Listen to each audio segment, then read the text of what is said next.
구독, 알림 설정까지 부탁드립니다. 오늘도 우리 사는 이야기 찾아주셔서 감사합니다. 사연자분이 보내주신 이야기 시작해볼게요. 저는 30대 여자입니다. 오늘은 제 이야기를 해보고 싶어 이렇게 글을 쓰게 되었습니다. 저는 아버지 손에 자랐는데 고등학교 때 아버지가 아프시는 바람에 저는 간호학과를 지원했고 다행스럽게도 합격했습니다. 집에 돈이 없었기 때문인지 아버지는 병원에도 안 가고 그렇게 계속해서 미루시기만 했습니다. 그런 걸 알면서도 저 역시 돈이 없는 미성년자였기 때문에 얼른 취직해서 아버지를 내가 일하는 병원에 입원시키고 보살펴 드려야겠다는 생각을 했습니다. 하지만 정말 슬프게도 아버지는 제가 간호학 공부를 시작한 1학년 때 돌아가시고 말았습니다. 아프셨어도 이렇게 빨리 돌아가실 거라고는 생각을 못했기 때문에 하늘이 무너지는 것 같았죠. 그 당시에 저는 대학교 기숙사에서 생활을 하고 있었고 저는 매일 아버지에게 안부 전화를 같은 시간에 드리곤 했었습니다. 항상 전화를 받는 아버지가 그날은 전화를 계속해서 받지 않으시는 겁니다. 저는 아래층 아주머니에게 한번 확인해달라고 부탁 전화를 드릴 수밖에 없었습니다. 예전부터 알고 지내던 아주머니였기 때문에 저희 부녀를 안타깝게 생각해 주셔서 항상 감사한 분이었죠. 그런데 그분이 저에게 다시 전화를 주셨는데 아무리 집을 두드리고 해도 답이 없다는 겁니다. 이상하게 무서워지기 시작했습니다. 몸이 아프셔서 혼자서 자유롭게 외부 활동을 하실 수 있는 상태도 아니었기 때문에 뭔가 문제가 생긴 것 같았고 무서운 마음에 울음이 터지고야 말았습니다. 아주머니께서 경찰을 불러서 확인해 볼 테니 저보고 빨리 내려오라고 하시기에 저는 엉엉 울면서 본가로 바로 내려갔습니다. 그리고 나서 집안에서 발견된 아버지를 보고 전 그 자리에서 주저앉을 수밖에 없었습니다.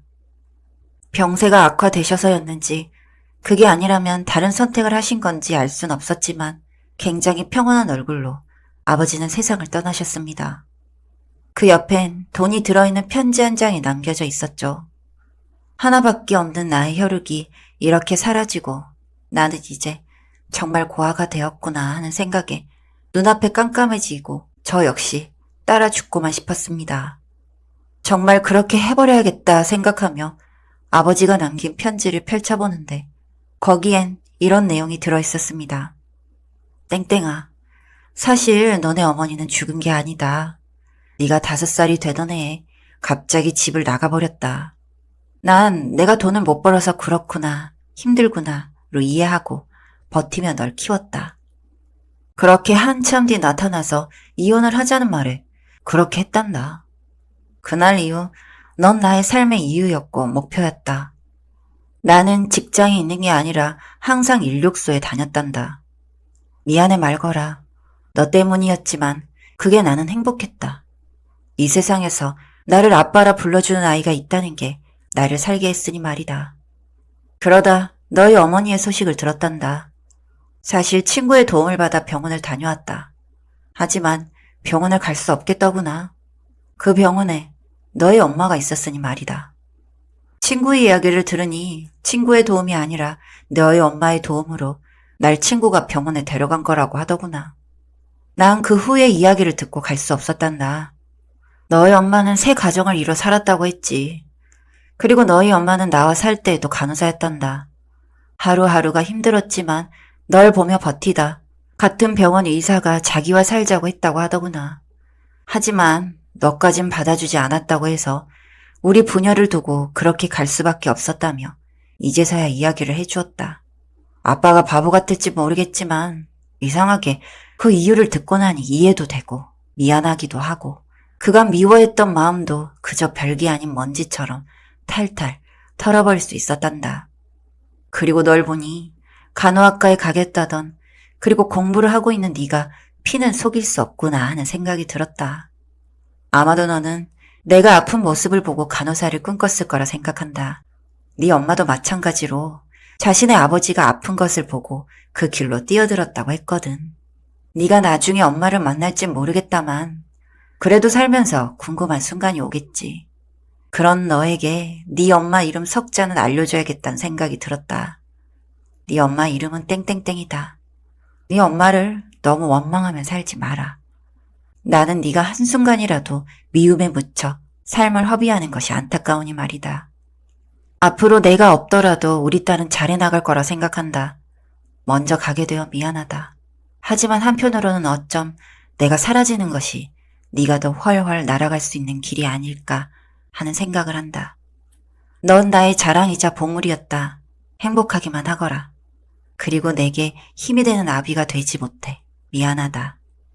편지를 읽으며 이상하게도 아버지의 발음과는 달리 전 너무 어머니가 원망스러웠습니다. 나중에서야 도움을 주고 싶으셨으면 아버지를 책임지고 치료를 해주셨으면 좋았을걸. 그럼 용서라도 할 텐데 라는 마음이 들었고 화가 났습니다. 네, 이혼한 마당에 그런 걸 해줘야 하는 이유도 없고 저도 말도 안 되는 생각이라고 지금은 알고 있지만 그 당시엔 그런 생각을 하기 힘들었던 것 같습니다.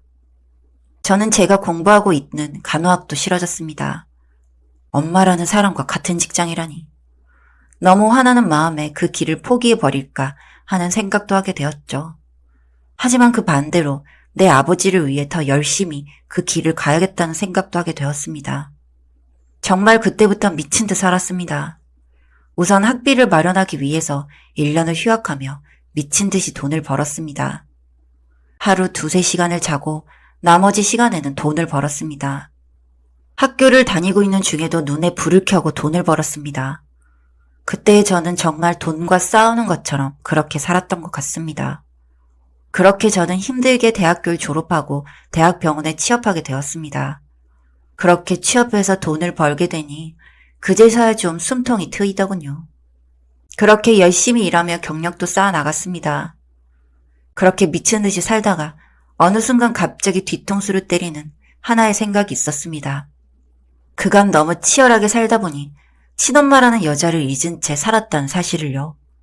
당신이 버린 아이가 이렇게 잘 돼서 잘 살고 있다는 모습을 보여주고 싶었고 그렇게 알아보니 어느 병원에 있다는 사실도 알게 되었습니다. 그렇게 찾아갔는데 바로 얼마 전에 그 병원을 그만두셨다고 하는 게 아니겠습니까? 화도 났지만 어쩔 수 없는 일이니 전 저의 일상을 살아가는 데 집중했습니다. 그런데 가끔 가서 보는 아버지의 유골함을 볼 때면 눌러뒀던 화가 올라와 참을 수가 없었습니다. 하지만 언젠간 만날 날이 오겠지. 그게 아니라면 그게 내 운명이겠지 하며 하루하루를 보냈습니다. 그러다가 제가 일하는 병원에서 갑자기 누군가의 전담 간호사를 지원해보라는 그런 글이 게시판에 떴습니다. 무슨 전담 간호사까지 필요한 걸까 하고 주변의 이야기를 들었습니다. 암에 걸린 꽤나 잘 사는 사모님이시라는 겁니다. 그분의 전담 간호사가 되면 하루 24시간을 킵해 있어야 하긴 하지만 그래도 급여가 좀 세다는 부분에서 저는 지원을 하게 되었고 불행인지 다행인지 저는 그 일을 하게 되었습니다. 암 치료 중이라는 그분을 처음 뵙는데 병 중에도 꽤 아름다운 분이셨습니다. 아직은 특별한 응급 상황은 없어서 말동무와 기본 간호만을 해드리던 차에 그분이 자신의 자식 이야기를 꺼내시더군요. 자식 이야기를 하실 때는 더욱더 환하게 웃으시던 그분이 항암 치료 때문인지 자식 이야기를 하던 중 울다가 웃다가 하며 제 이름을 부르시기도 했습니다. 그래서 전 사모님의 자식이 제 이름이랑 같나 보구나 했죠. 그렇게 또 하루하루가 흘러갔고 사모님의 상태는 점점 심각해지기 시작했습니다. 그러던 그분이 저에게 오늘 하루 휴가를 주고 싶다고 하더군요. 가기 전에 자신에게 종이와 펜을 주고 갔으면 좋겠다고 미리 유서라도 작성해보고 싶다고 하셨죠. 마침 돌아가신 아버지의 집이 팔렸다는 소식을 듣고 저는 그 일을 보고 와야겠다 마음먹고 그렇게 외출을 다녀왔습니다. 위치가 좋지 않아서 그동안 정리하려고 했지만 잘 팔리지 않던 집이 팔렸다기에 기분이 좋았고 부동산으로 가니 계약자가 와 있었습니다. 그렇게 계약을 하는데 자신은 대리인이라면서 이것저것 서류를 준비해 오셨더라고요. 아무래도 본인이 아닌 계약은 기타 서류들이 필요하니까요. 그렇게 일을 마치고 집에서 오랜만에 하루 쉬고 병원으로 돌아오니 사모님이 계시던 자리가 비어 있었습니다. 그 사이에 상황이 악화되어 현재 중환자실에 계신다고 하더군요. 중환자실에 일하는 분이 어떻게 알게 되었는지 사모님은 현재 이혼을 한 상태이고 이혼 후에 다른 가족들과 아예 인연을 끊고 살고 있다고 하더군요. 그렇게 중환자실에서 3일을 계시고 사모님의 심장은 정지했습니다. 그동안 전담했던 환자분이 이렇게 돌아가신 상황이 간호사 일을 해왔지만 매번 슬프고 힘들더군요.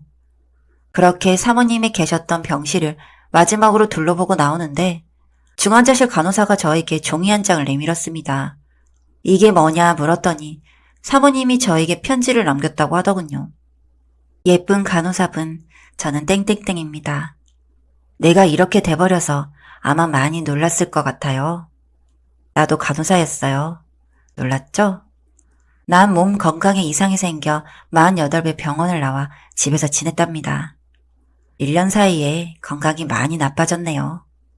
난 내 아이가 5살일 때 집을 나왔어요. 이혼도 했죠.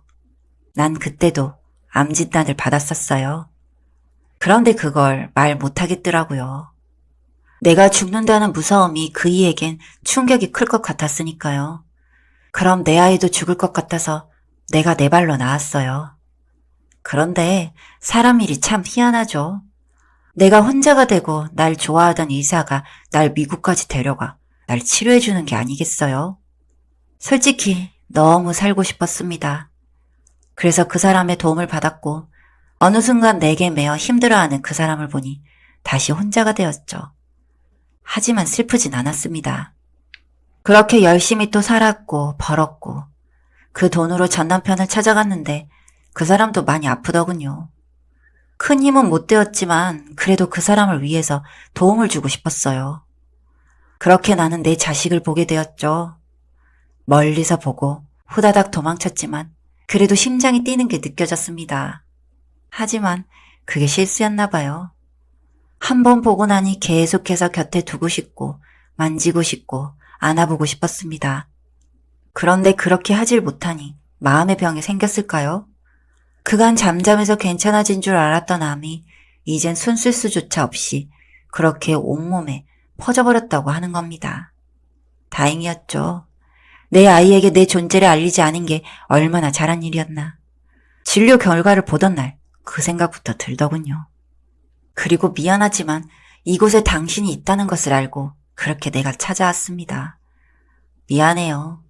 내 이기심일지 몰라도 이젠 이 세상에 오래 있지 못하는데 마지막 그 욕심을 좀 부려보고 싶더군요. 많이 보고 싶었어요. 그리고 미안해요.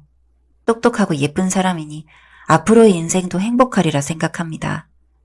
그리고 그 길에 혼자 서 있을 당신을 위해서 조금이라도 도움을 주고 싶었어요.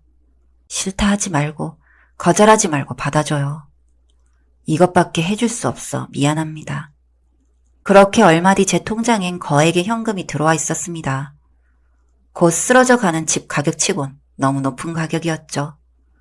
그렇게 사모님, 아니 내 엄마는 아버지의 집을 말도 안 되는 가격으로 사셨던 거였습니다. 사모님이 내 엄마였다니 이상하고도 묘한 마음이 먼저였고 슬픔은 가장 마지막에 절 찾아오더군요. 그렇게 슬픔에 빠져 있을 때 모르는 번호로 전화가 왔습니다. 그때 집을 계약한 분이었죠. 그분은 변호사였고 저에게 제 엄마였다던 그분의 집 명의를 제 명의로 해두었다고 말해주었습니다. 엄마의 두 번째 남편이었던 분과의 이혼을 도왔을 때 인연이 되어 지금까지 오게 되었다고요. 그분은 그간 제 엄마의 삶에 대해서 이야기를 해주셨고 전 조용히 그 이야기를 들었습니다. 내가 곁에 없었던 시간 속 내 엄마의 이야기에 대해서 말이죠. 그리고 현재 저는 결혼을 앞두고 있습니다. 그 변호사분과 말이죠. 양가 혼주석에는 저도 그분도 앉아주실 부모님이 계시지 않습니다. 고아로 살아온 그 사람에게 엄마가 되어줬다던 우리 엄마. 그렇게 저희는 엄마를 생각하며 서로 아껴주며 살아가려고 합니다. 유골로나마 함께 있을 수 있게 된 저희 부모님을 보며 전 이제 더 이상 울지만은 않으려 합니다. 제 이야기 들어주셔서 감사합니다. 사연은 여기까지였고요. 우리 사는 이야기 시청해주셔서 감사합니다.